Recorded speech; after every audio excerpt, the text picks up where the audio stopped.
band called Dead. How are you guys? Hello. Hi. Good. I'm sorry we dragged you to the spoons. No, it's fine. Shout out to, what spoons was it? Hengler Circus. Hengler Circus. Yeah. Glasgow. Shout out to the best spoons. Oh, here's your food. Damn straight about Oh, the that's perfect. That is perfect. Hang on, I'll eat this after. To be honest, you could wire in. Yeah. You could totally wire in. That's right. Chavel's got it. Right, that looks quality. Obviously, if anyone's listening, then it means that the meal is game and it looks dino, and I've not had my dinner yet, so why not? Stop staring at my food. Stop eyeing up my baby. Leave me alone. Fuck me. Obviously, because I'm not just here to eat at the spoons. Well, no. We base our tour around Wetherspoons. We don't give a fuck about music, the fans, anything. As long as there's a good drinks deal, $6.19 including an alky bev, we're fine. Spoons for life. That's what I mean. That's. Oh, You suck. Another Jack and Coke, please, mate. That's heartbreaking. Sorry. Again, I would literally have a Jack and Coke. that was heartbreaking. no. Right. Will we read Drummers. into it? Right, let's crack on.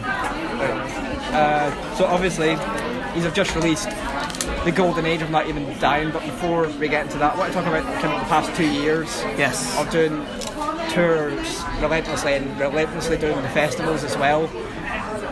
Well, How did that how did that autograph come together? Well, festivals? we kind of knew what we were doing with the record. It's taken us a bit longer than other bands. You know, I like to think we've been a band for 6 years now, you know. And I like to think of it the way that, you know, because we started in Southampton, it's a great scene. You can dissect, you can see, it's a whole cross section of how the music scene, the music industry works there. You see a lot of local bands, they start out and they ain't great. And then they split up with bunny ears on that, quote marks. And then they rebrand, reform, and that's when they know what they're doing. That's when they worked out, they made their mistakes in the first one. Because we never done that, we never rebranded, we just kept making our mistakes until we reached a point where we learned about it. I think in the last 3 years, they'd started being a real band. And like you said, that's when the touring started, the proper. Yeah, it was the same DIY graft, there's just a lot fucking more of it and a lot more. Because A lot more going on. In the past 2 years, I've kind of lost track of how many festivals you've played. Yeah, I mean, different shows. it's really good. The band got legit. We picked up an agent and management and stuff like that, and that opens. You know, you can't. The DIY thing's brilliant. It's really working for people like Shikari and stuff like that. But for us, we needed someone to give us a hand to get into those doors. You can only email so many German promoters. You need someone to get you on Rock am Ring, you know, and provide you that platform. Which What was it like playing over in Europe and stuff like that? fucking amazing. Before then, I'm pretty sure you've only done the UK. Yeah.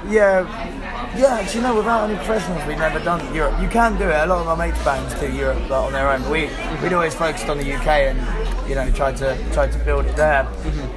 Build at home before you go abroad. Yeah, pretty much. And you know what, man? When you're a DIY band, the money, you have to balance out your morale, your happiness with how you're spending your money. It's all good and well putting in 50 quid each to pay the petrol for a tour, but it's no good asking each person to put in £500 when it's someone's mum's birthday or Father's Day coming up, Christmas, to go to Europe to play some shitty gigs. You know, that's great, but we just didn't have the fan base there yet. I think that the fact that you kind of came from the DIY culture though, and there's no doubt about it. The fans definitely appreciate that. Our fans are, when I used to watch interviews and see musicians say oh, we got the best fans ever, and I was thinking well, they're very similar to other fans. As the band, I think we can all confidently put up veggie sausage and mash. Yes. I think all the members of Dead can confidently put their hand on their heart to say we do have better fans than others. It's turned into some insane DIY cult, but yeah, the last few gigs have just been ridiculous. But also, Chapel runs a little punk scene called Burn the Press, and I had a fan message me being oh, can you put my poem in there? I've done it, and he messaged me the other day being I've actually published my own zine, and they're selling it in a little store in Newcastle. Things like that. The Dead fans, they're proactive. They put up posters. I think there's a lot more. We're in a very digital age at the moment, a golden age of digital stuff. Oh, yeah. You might see it, but I guess glass half empty, glass half full, kind of thing. I think our fans spend a lot more time outside than the average person their age. I really, really enjoy it. there was the guy last night. Like, it's cool for the younger people to get them involved in like the zines in the flyer, and it was new to them. But there was a dude who was like late 40s, and he said he'd been up since 6 a.m. like the day before, flyering, and like he'd literally fucking run away from security. And he was like, I love it. It was amazing because it reminded me of like back in the day, because every band used to do that. So like that stuff's amazing. Like having proactive fans like that is so important and kind of unheard of nowadays. I think it's fair to say. Yeah, that magic doesn't need to be lost just because of the younger generation who grew up with laptops. We can still prolong it if we want to. What I was going to ask, and it's kind of the thing that I get whenever like I hear you guys. I know when a song comes on and it's used, especially with like tracks like Skin and something more original. I know it's one of your tracks. Is there a point where you kind of came from what you've done previously to now, where you've seen a change, and is there anything that's really caused that? Is that just really the progression in the band? When we started the band, Southampton has quite a big like emo rock scene. Yeah. And because of like you guys as well, because of the age we all grew up in, emo was the music we listened to. So everyone listened to it. Everyone had to write the U's, you had to know the words to Taking Back Sunday and shit like that. It's just what got played at house parties. It's how it worked. I don't know if any members of Dead were actually inherently that emo. And I think by Chapel's so he's crying right now into his corn sausage and man. It was a natural progression, you know. We kind of just realised that there were songs that we liked more and there were sounds that we might like more on chord patterns. We kind of just grew into that, I think. I don't think we like massively grew out of anything. I think just we changed as people and we found somewhere we were comfortable with. With the record, there were moments where like the writing was a bit all over the place. And I think that's why it took us a little bit longer. We wanted to get it right. And we wanted to make sure that the Golden Age of Not Even Trying sounds like the same band through and through. Without being as, although they're fucking incredible, without being as monotonous as an AC/DC record. You know what I mean? Yeah. Well, I'm going to go into the album now. What made you release it now after 6 years of being a band? Why didn't you do it later, and why have you not left it maybe later? Well, we were going to do it in June, but the label didn't do it. That sucks. The end. It's out now. That's all that matters. That is fair. Moving forward. Fair enough. How long did it actually take for the album to actually come together? What, to be recorded? Are you joking? 10 days. Because you recorded it in stereo, didn't you? That's something I don't really...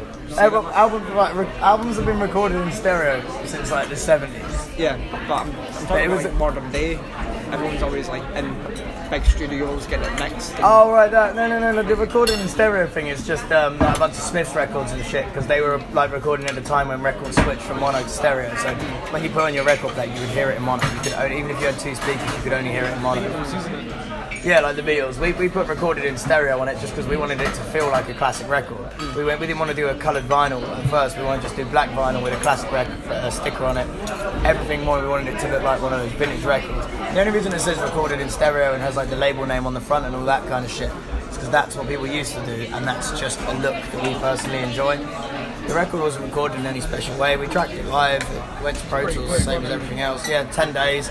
Few takes of each track till the producers, Charlie Russell, said, sounds good, you're doing it right. And they're like, cool, we'll start recording. 3 or 4, that was it. Bori fell asleep. Yeah. Or Chapel fell asleep. Well, I'm going to go through the album and I want you to use one word to describe each song. Yeah. Okay. So, obviously the first Say song, it's Louis and you're doing it. I'll choose a couple, won't go through each one, but first one, The Boys. One word. Just one word. Baz. Yeah, Baz. Fair enough. Let's go for Golden Age. What would you say one word to describe that? Golden Age. One word. Killers. Yeah, Killers. Petrol is an anaesthetic. Oh, that's tough. Kanye. I feel like we should explain that one a bit more. Go for it. What do you mean? Kanye. It's just No, if that's what word you're going to go for, you need to give an explanation. Yeah. the original working title for the song was Kanye Got Kanye. The guy ran on the stage. Yeah, it was. It sounds fucking stupid, but do you remember at Glastonbury when Kanye played Yes. and that comedian ran on stage? Oh, Lee something. Lee Nelson. Lee Nelson. Yeah. That's the one. Yeah, he does it like football and stuff. Yep. I feel like that happened as that song was being written, and it's not connected to the song in any way, shape, or form. Is it? It's connected to the song. It's connected to the song because Alex tends to stray away from angry feelings, and I was trying to get him pissed off. He doesn't like that guy, does he? No, he didn't like him, and I thought it was funny because Kanye, Taylor Swift, and I was like, it's fucking funny that someone done it to him. It's fucking Old Testament, mate, eye for an eye. And I called it Kanye got Kanye to try to piss him off, and he was like, no, I'm writing about something else. That's why it's called. Yeah, the actual demo for that song is a lot faster. It's like an angry song. It's got a weird Rob Zombie riff in it. I'd quite like to hear the original version of that. We might release it. Yeah, we That'll be a special one. Last two, W9. Oh. One word to describe it. So, having a think about that one. That one's more Personal deep. space. Yeah. Yeah, I don't mind personal space. Personal space, hyphenated. And my personal favourite from the album, Any Port. Oh. One word for anything. That was last minute, that one. Yeah, we recorded that one That came in together. the studio. That one and Youth Screams were both like late editions. Any Port was a song that Alex wrote not for Dead, but it was on our shared computer. And I tried to turn it into something like Archer's Bows Have Broken, that song, by that band. I tried to turn it into something like that, and it didn't really work, but Alex really liked it. And then when we were doing a bit of pre-pro, I was like, oh, riff! And that was it, end of. I mean, it came together in about 2 hours. We had the demo and we were like, cool, everyone learn it for the recording. What's the one word then? What? What's the one word? Can I hyphenate my paragraph? Yeah. Yeah. Any Port. No, bodged it. Bodged it. Fair enough. And have you got any personal favourites for the album? Yeah. Yeah, do you want to do one each? Go for it.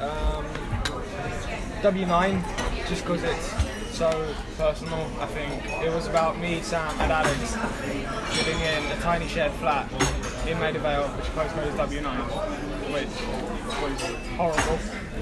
But it's fair to say it was horrible. We ended up kind of hating each other a little bit, which is fair. You could find to say now because we're fine. But when you spend 3 years living in such a confined space, and then when you're out of that confined space, you're in another confined space on tour because you work together too. It gets to you. Aye. I think anyone. So that one, that's personal. What do you like? Conversation company? Fair enough. Yeah, just got my favourite bit or song. That first real company. The demo for that was actually called Pumpkins. It sounds completely different, and it was inspired by Smashing Pumpkins. See, all your demos, I kind of get the idea that they're going to have like all these strange titles. Oh yeah, none of the time when we play Some live, of them we definitely cannot say to Monk. it's really difficult when you make the switch from a song being a demo and recorded to playing it live, because like obviously having sat this conversation with Concrete and we're like, what the fuck is that song? That's Pumpkins. It gets weird. I'm going to put my favourite down as Youth Screams, because I've said my other favourites in other interviews, so I'm going to stick to Youth Screams. So it's a record about growing pains, and I guess that song sums up the whole growing up thing, like the kind of thoughts that are in everyone's head when they're trying to fall asleep and they don't really know what they're doing with their life. Fair enough. Guess last question from our interview, and then we're going to go on to some fan questions from the lovely DRF on Facebook. We preempted some of these. Oh, did you have a look? Because we were in the Facebook group. There was one about Britney Spears Yeah. and Eminem. Are you asking that question? I felt like it was a bit too like. We had a You chat about you it. want to in case talk you about asked. this? Okay, fine, What more. do you feel We'll like ask that. about the Britney Spears? So Eminem was what, 7 years older than her? I think Eminem was 28. She was Eminem was 19 or 28, 20. and the other two were 19 and Who 28. was it? Christina Aguilera and Britney. Yeah. Because they I mean, reference it in the rap. I forgot which one. We talked about it. I'm not justifying anything. It's fine, whatever makes people happy. The age gap is It's a a bit fine weird. thing at a certain point. But in the celebrity world, people like Britney Spears, they're forced to be very mature very quickly. Yeah. People like Eminem at 28 can get away with acting like a 19-year-old. Yeah. Celebrities out Like there. it was his persona at the time as So well. I'm just saying, we don't know the fucking dynamic in their relationship. We don't know the balance between them. So obviously it worked for them. I think it didn't work for them in the end. Can you really comment I about a don't know, lassie I- that married all of some 41? Yeah. So I think it's I think it's alright, as long as they're happy and no one's hurting each other. Exactly. And she got to be in an Eminem song as well, so. Yeah. Which one? I forget which one it is. Toxic. We've had an If you have a chance, slip it under. toxic relationship. Not a clue. I think Unfortunately, I don't listen to Eminem. It sounds really bad. I can't. I'll come back to me like. Okay, let's do the actual question. Yeah, I'm sorry. Right. The last question of our interview is, what is next for Dead? Oh, next. No show in Glasgow. Yeah, immediately we've got like I think 20 dates left on this tour. No, look, right now, what's next? What's next? I'm gonna eat the rest of my naan bread. Perfect. It's gone cold. Right. On to some really good fan questions. Eminem featuring No, bread. naan bread. On that, the next album. So some fan questions. We got a question for Rachel. Who in the band has the worst dress sense? Oh, we've all got pretty bad dress sense. Mate. You take We it- all you try. take- We take it pretty seriously. We try hard to look good. Just sometimes, because we try hard, it makes it a bit worse when we look really bad. Louis and Chapel are sharp dressed. Smashing. I was wearing trousers. last Alex night, is they're like comfortable. T-town. And that's important to be comfortable in the wear. He's got a nice leather jacket. No fucking idea what I'm doing. These days, I'm just trying to dress like a dick, so at least it looks like I tried. I wear what I ask those two what to wear. If they sometimes I ignore them, but you guys are fashionable. You guys look fucking great. Chapel's a fucking premium Yeah. member on ASOS. Chapel's the one. He's the modern day gentleman. 100%. Fug coat, fug jacket, fug coat, leather gloves with fingers, everything, full kit. I will make a comment, and I will say this: I seen you play Shadow Sound here in Glasgow. Maybe it was a year, maybe a year and a half ago. I'm not too sure. And I see Alex was wearing a big grey jumper on stage, Yeah, we like that though. and I was like, I must be sweating. No, right. I'll tell you. I do this on the stage. I like wearing jumpers because you get really fucking hot, and once there's sweat pouring down your face, you stop giving a fuck what you look like. You stop worrying about your hair and stuff, and like, I thought you were going to say it's a workout. I don't care. I really don't care. no, you just stop caring. Genuinely, like, I make myself sweat on stage as much as possible because then I'm just like worrying about your hair. Do you know and when shit. you're dehydrated and pass out? I don't want to like run around naked on the stage. I didn't like wearing a top last night. It was so fucking hot. I don't know how you do I kept my it. jacket on. I get worried about you sometimes. Like, is he going to pass out? It's your jacket that I'm sweating in. He must. Brothers. Who are each member's favourite band? That comes with Jack. Go around. Yeah, you go first. I'm not allowed to say any of my ones. Who am I listening to? Fuck. Chapel, you go. I can't think. Favourite band? It's gonna be like Blur or something. You always ask that question, and Let me then go you're on like, Spotify. I don't know. I'm going to my Spotify. Blur are quite an important band to me. Yeah. I went to see them. One of the first concerts, and it's like stuff. Yeah, well, I was one of my first concerts. Going loads of like local gigs and like going to loads of bands in Southampton, but it was the first time I saw like bands at Thai Park, and like it was quite cool. But they had the Hives supporting, which Oh yes. Oh yeah. probably the Hives were better than Blur. But Fighting talk. I skipped Iron Maiden for Hives at Download. That's fair. You're a bad person. I know. Why the fuck would you do that? I made nothing. Whoever's It's playing too the bad. same day as The Hives, Hives was I'm missing dead. this year at Download for them. I think it's either going to be Guns N' Roses or Ozzy. You can miss Ozzy. Yeah, I'm with Ozzy. So Ozzy played a few years ago, Sabbath. So Yeah, it was rubbish. yeah. Like that was the first thing he played, wasn't it? Fucking cat. I literally left halfway through. I was so go on. disappointed with it. Who's your favourite band? Can I do a few? Yeah. Go for it. Because we're really into British rock at the moment, and like not to be preachy or anything, but there is a sort of scene in like Quote March. You got all the bands like Marmosettes and Frankie C. I like to think Us, Creeper, all of that, and it's fucking amazing. I think all of those. I listen to them all on Spotify. Like, everyone should support them.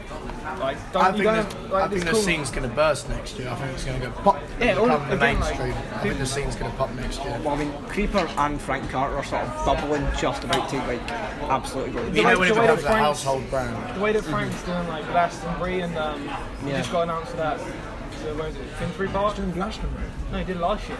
They had a fucking massive shop. They played just before Killers or something, didn't they? Really? Yeah. Amazing. But yeah, he's doing some festival this year with like Catfish.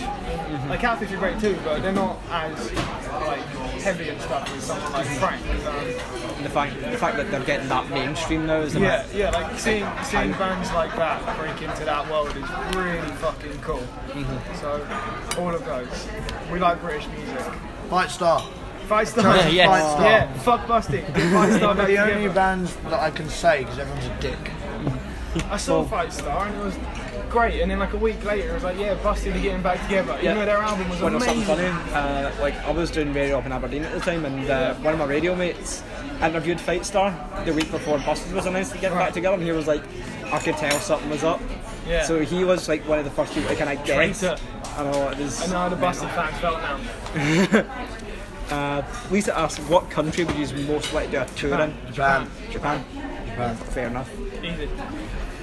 And we went. That's we quite an easy were in one. the top 100 in Japan. Oh, nice. Yeah. Killer. That's a weird place to kind of break Don't through. ask why. Yeah, we don't know why. We've actually just made an advert on Facebook. We put like £4 on it because you can't afford anything else. Just to Japan. We got one of our fans to translate it, so it might say like hot dog or something. I think she's telling the truth. Yeah, It's we hard think to she's tell, isn't it? Japan. Yeah. You hear horror stories of tattoos with that one. I feel Yeah, like but we you know what. really- I think we Don't should get a double tattoo in a check. different language. Like, Oh no, why? no, you just don't do it. Some of the stuff is funny you see on Facebook though. Yeah, where it says like washing machine on a tattoo. Yeah. I think that's, Silver fox falls into a pitfall. Yeah. Once bitten, twice bitten. Narissa asked if you could swap lives with one other member in the band. Who would you legs? Swap lives. Yeah, you need to swap That makes legs. more sense. I'd swap lives with Chapel just because I want to know what the fuck he does. Yeah, Chapel. Your secretive man. We're gonna take a bit. Don't know.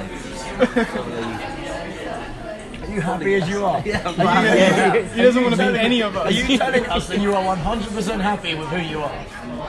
I just. Oh my god! I should rather mind than To be any fair, yours. because you snore, so we have to hear you snoring. You don't have to hear you Nah, snoring. I'll probably swap with Sam. I rolled him over last night. Because Oh wow. we're pretty similar. Be ready for the spine to move on your head different.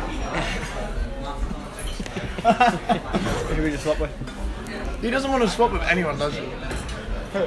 Him? No, I'd swap with him. I'd swap with Chapel. These brothers. He just doesn't care. Fuck me. I know you've answered this before, but Anika asked, why are you named Dead? Which one? There's a few reasons. I don't know.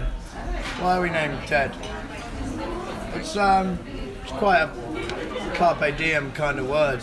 You think about it. Put the word dead in front of someone. You know, some people go, oh my god, dead, and they get so offended by the word, but fuck those people, they're not really there in their heads. They are not like sentient, active members of anything if you see a word and get so upset by it. It reminds you of your own mortality. I guess it's a seize the day kind of thing, and it felt very apt for kind of being like, fuck it, let's do a band. Dead, there you go, it's the spirit of fuck it, get on with it, isn't it? I guess it's quite nihilist in that way, like party nihilist, like Tumblr nihilist. It's still a good mindset to be in, because that way you're going to do everything you want to do. Yeah, I With guess, that kind of that's mindset. where it kind of stems from. You know, you get a lot of people being like so offended by it online, which upsets We're me. also really emo.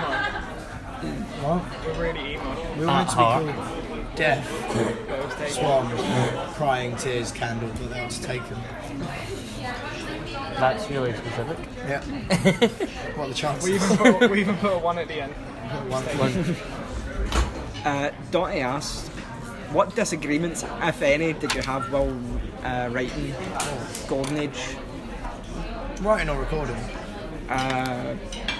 Recording. There were some bits where, because the songs are predominantly me and Alex, there were some bits where people would suggest changes and stuff like that, and you know, it's a bit hard sometimes to let go of your baby. Yeah. Especially if, like, you know, if you don't let someone have an input or like make a suggestion just because it's yours, you're being a dick. But if you wholeheartedly are in the opposite opinion, like I want this bit here, or I don't like that bit. I mean, there was a few disagreements like that. There wasn't much. There was an argument about changing the key of one of the songs when we were doing Pumpkins. Because I was like, I'm not down tuning, I like it where it is. And Alex was like, no, let me sing it. I was completely wrong about that. I'm really happy about the song came out. So, but I was really pissed off. I was really sulky about it. I just didn't want it to. It was just half a note down, a semitone down. I just did not want to do it. I know guitarists don't like being tuned down anymore. I lied to you actually. I didn't tune down my guitar. I did. I tuned down one string and just moved my finger. That's too much thought. I don't know if it was the case, but normally it's best to let one person out with everything listen to it and make a decision, because then there's not kind of everybody. No, man. It was all Sam and Alex like writing and starting, but I think You can't have one person listen to something. You don't write an album for one person to hear. If you write for one person, fair enough, one opinion, their opinion, the listeners. An album's listened to by a multitude of people. That's where it's an advantage to have an A&R, a PR, saying which can be good singles. It's an advantage to have a management. These are people that fucking live and breathe music. Therefore, if they say it's shit and you think it's good, it's probably shit, and you can probably do better. And you're probably going to be kicking yourself if you don't listen also to it. nobody's probably going to be more honest than us to anyone else in the band. You just want to be happy Except with maybe it. our mum. So maybe I'm if everyone likes the song and you're proud of it, because you're attached to the song, you're in the moment. If someone says your song's shit, mate, and you've just written it, you're going to be like, fuck off, you don't know what good music is. If you wait 3 months, you're going to go, this song's shit, mate. You know, if everyone in your team and all of the band go, we love this track, you're all going to be proud of it for a long time. It happened with You're So Cheap, and we learned that I still adore that song. I'm so fucking proud of it, and I love playing it every night. People said it was good, and all of us still like it, so it's a safety net, you know, you feel it, it's a filtration system. Yeah. That's fair. Tate asks probably a really thought-provoking question, but best song ever. Best song ever. Best song ever. You got pointed to, man. I thought it was different. You got pointed to. Best song ever. Well, I watched a really cool thing recently about Hate So Go Sit by the Hives. I think that is like one of my favourite songs. But it was really good. Is it the best song ever? It's one of the best songs ever. No, is it the best song ever? Not the best song ever. You've got to choose the best song ever. The single best song ever. Oh, single best song. And then It's always a good thing to think of if you're going to so you only like. listen to one song ever first you like. Oh yeah. No, the question is just, what is the best song ever? You're not being put on a desert island. That was literally the question. Just Like, those I 3 reckon- words. Oh, there. Disco 2000 pop. Sorted. Yeah. I would happily have that just playing constantly, and that's it. Can you put Mr. Brightside in? It's gonna be one of those tracks that sells millions. Does it, everyone? Public opinion. I like a lot of shit me. bands. Wow. What do you think is the best song ever? What? No, he did it. You're avoiding the question. I feel like a I'm in a fucking Rick. politician. I feel like I'm in a Rick and Morty episode. He's a character. Oh yeah, the fart song from Rick and Morty. Goodbye, Moon Man. Goodbye Moon Man. Oh, That one. There we go. heartbreaking song. It's Absolutely heartbreaking. unanimous. That's the best song ever. Still can't watch it without tearing up a little. Well, actually, Get Shrifty was the best song in the technically. universe. Has a point. Spoke out the box. Yeah, it's kind of not for us I to think decide. it's is shit. it? Good show, though. Last 2 questions, and it's questions about songs you will play or have played in the past. Will asks, will Gods and Power ever be released? It's already been released.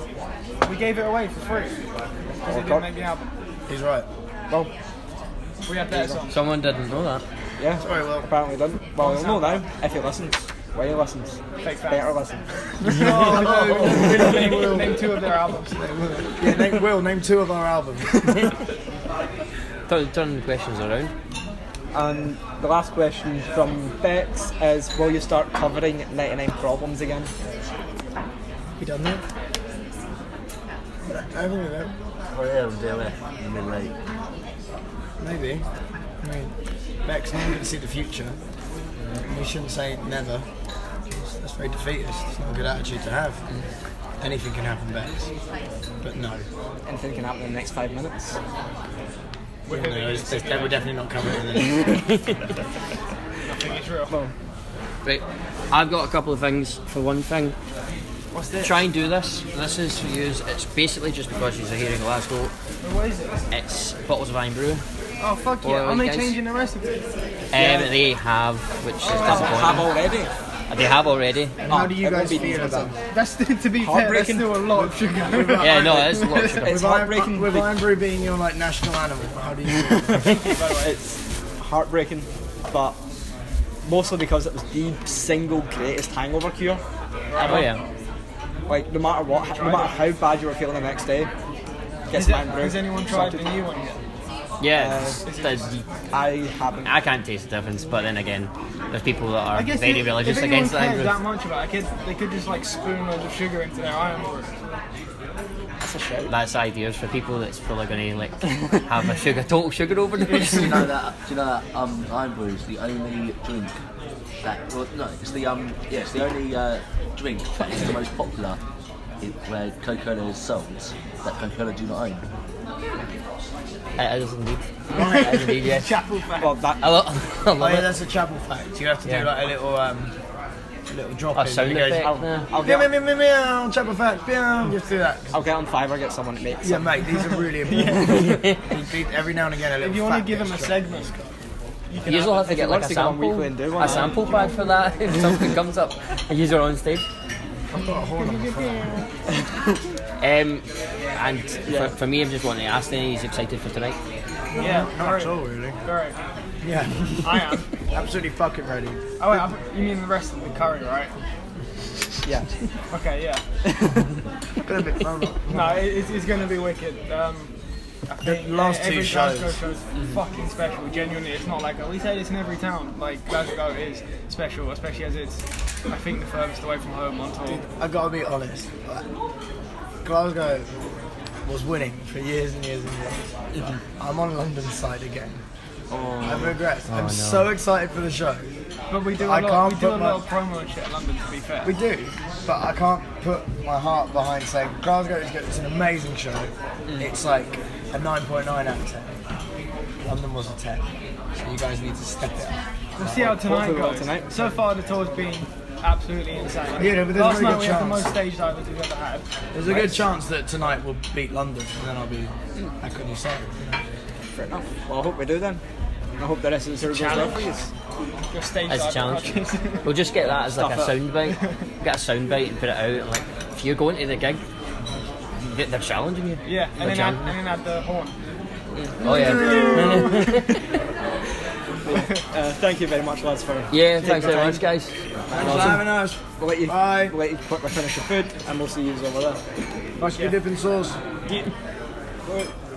Hello everyone, you just heard an interview from the guys from Dead. Thank you very much to them for that. And for those of you who have stuck around with this podcast, unfortunately this will be the last thing we are putting out as a kind of duo. We're both going our separate ways. So you can find Jordan's social media in the description below, and you can find mine as well in the description below. And yeah, thank you guys for any time you listen to the podcast, any time you listen to interviews, any time you shared it. It's greatly appreciated, and we hope you can continue to support us in our separate adventures. So yeah, thank you very much, and goodbye.